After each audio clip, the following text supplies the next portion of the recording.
देखिए 15 नंबर प्रश्न पर ध्यान दीजिए। जैसा 13 बताए थे 14 सेम टू सेम उसी प्रकार था, बन गया होगा। 15 नंबर पर ध्यान दीजिए। 15 नंबर में क्या कहता है कि एक वस्तु के उत्पादन परिव्यय का विवरण निम्नलिखित था, जिसमें मटेरियल था, वेजेज था, वर्क्स ओवरहेड, ऑफिस ओवरहेड, और जो दाम दिया हुआ है वो पर यूनिट के आधार पर दिया हुआ है। ठीक है, एक वस्तु से संबंधित दिया हुआ है, एक वस्तु से संबंधित, और आपको 1000 इकाइयां का उत्पादन किया गया है। ये कह रहा है सवाल में कि 1000 यूनिट हम उत्पादन करते हैं, जिनमें से 900 यूनिट 30 रुपया के दर से बेचते हैं। यह मानते हुए कि ऊपरी व्यय और वास्तविक व्ययों में कोई अंतर नहीं था, तो क्या परिणाम होगा यदि वित्तीय पुस्तकों में अंतिम स्टॉक कारखाना परिव्यय पर मूल्यांकित किया गया है, आरंभिक स्टॉक कुछ नहीं है, शून्य था। अब यहां देखिए, जब हम स्टेटमेंट ऑफ कॉस्ट बनाएंगे, स्टेटमेंट ऑफ कॉस्ट बनाएंगे, जिसमें हमारा आउटपुट जो होगा वो 1000 यूनिट होगा, 1000 यूनिट होगा। देखिए पार्टिकुलर अमाउंट लिख लीजिएगा आप लोग।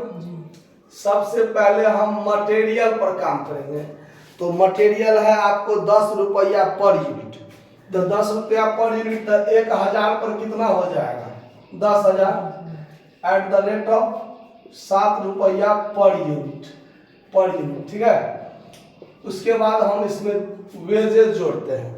वेजेज है 7.5 रुपया, तो 1000 यूनिट पर 7,500 हो जाएगा कि नहीं हो जाएगा, एट द रेट ऑफ 7.5 रुपया पर यूनिट पर यदि हम काम करेंगे तो इस दोनों को यदि जोड़ दें तो 17,500 हमारा क्या हो जाएगा, प्राइम कॉस्ट।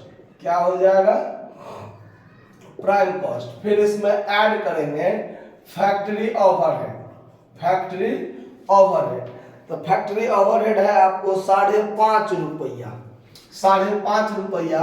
इसका मतलब इससे गुना करेंगे तो 5500 हो जाएगा। जोड़ देंगे 17, 5, 22, 23,000, ये हो जाएगा आपको वर्क कॉस्ट हो जाएगा। फिर इसमें आप ऐड कीजिएगा office overhead, office overhead, office overhead है आपको 2 रुपया पर यूनिट, 2 रुपया पर यूनिट, तो जोड़ देंगे तो 2000 हो जाएगा 1000 यूनिट पर, तो 25,000। ये हो गया आपका टोटल कॉस्ट, टोटल कॉस्ट। फिर आप इसमें ऐड कीजिएगा प्रॉफिट, सॉरी 25,000 ये है। यहां आपको हो जाएगा cost of production, cost of production. अब सवाल में ये तो 1000 यूनिट पर हुआ ना, अब बेचा गया है 900 यूनिट, बेचा गया है 900 यूनिट, तो 100 यूनिट का तो क्लोजिंग स्टॉक लेस होगा कि नहीं होगा, closing stock of finished goods, closing stock of finished goods कितना, तो 100 यूनिट।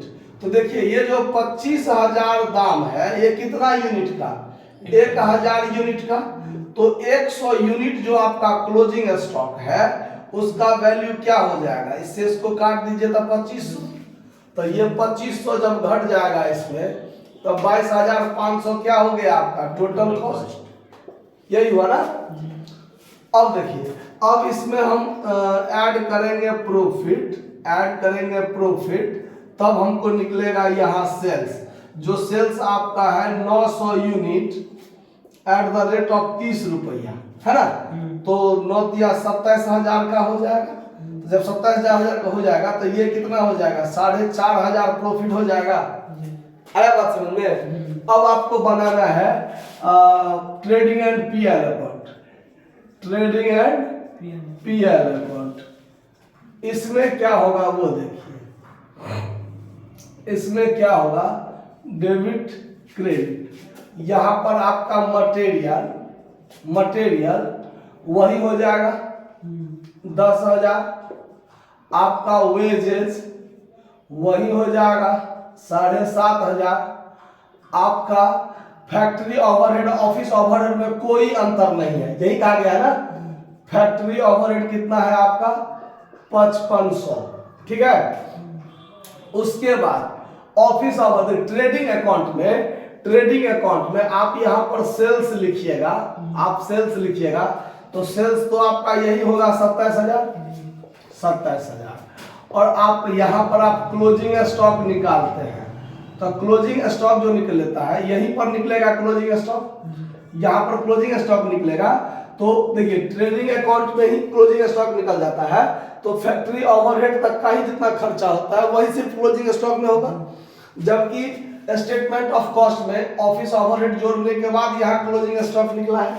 तो आपको स्पष्ट कह भी दिया है, नहीं भी कहा रहता तो भी ये बात आपको फॉलो करना पड़ता कि ट्रेडिंग अकाउंट में जो हमारा क्लोजिंग स्टॉक निकलेगा वो इतना ही के आधार पर, ठीक है।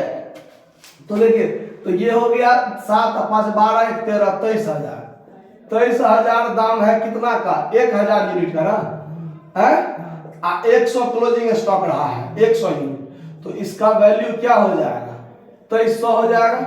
इस आधार पर ये हो गया 29,300, यहाँ भी 29,300, जो घटेगा वो होगा ग्रॉस प्रॉफिट होगा ना।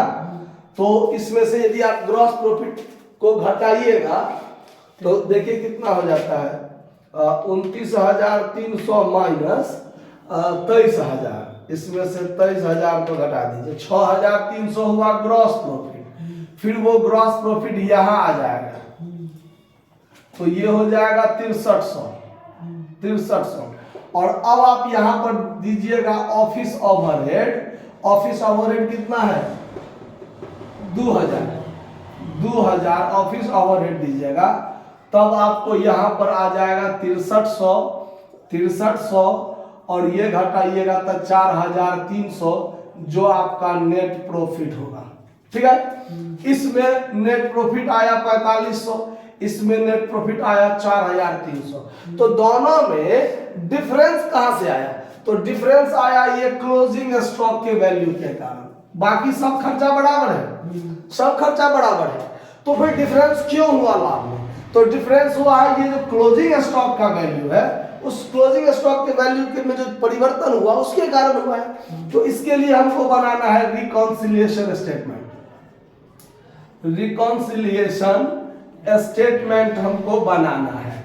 तो रिकॉन्सिलिएशन स्टेटमेंट में क्या करेंगे, कारण तो एक ही है क्लोजिंग स्टॉक का, तो profit as per cost book से आप शुरू कीजिए। प्रॉफिट ऑफ कॉस्ट बुक कितना है आपको 4500, सिर्फ एक डिफरेंस है क्या का क्लोजिंग स्टॉक। तो देखिए क्लोजिंग स्टॉक कॉस्ट बुक में 2500 और इसमें 2300, तो कॉस्ट बुक में ज्यादा है, कितना ज्यादा है 200। क्लोजिंग स्टॉक को किसके नियम के अनुसार काम करते हैं, लाभ के यानी आमदनी के आइटम के अनुसार काम करते हैं ना।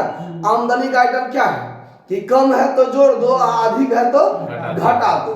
तो क्लोजिंग स्टॉक तो ज्यादा है कॉस्ट बुक में, अगर ज्यादा है तो ज्यादा को क्या करो कम करो तब ना लेवल पर आएगा। तो यहाँ पर लिखते हैं क्या, स्टॉक के लिए क्या लिखते हैं ओवर, अधिक है तो ओवर वैल्यूएशन लिखा जाता है। तो over valuation of closing stock of finished goods in cost book,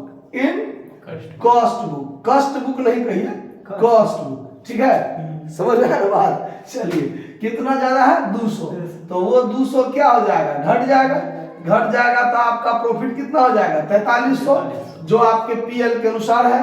तो यहाँ लिख देंगे हम लोग profit as per financial book. समझ में आ गया होगा बात, कहीं कोई दिक्कत नोट कर लीजिए। धन्यवाद।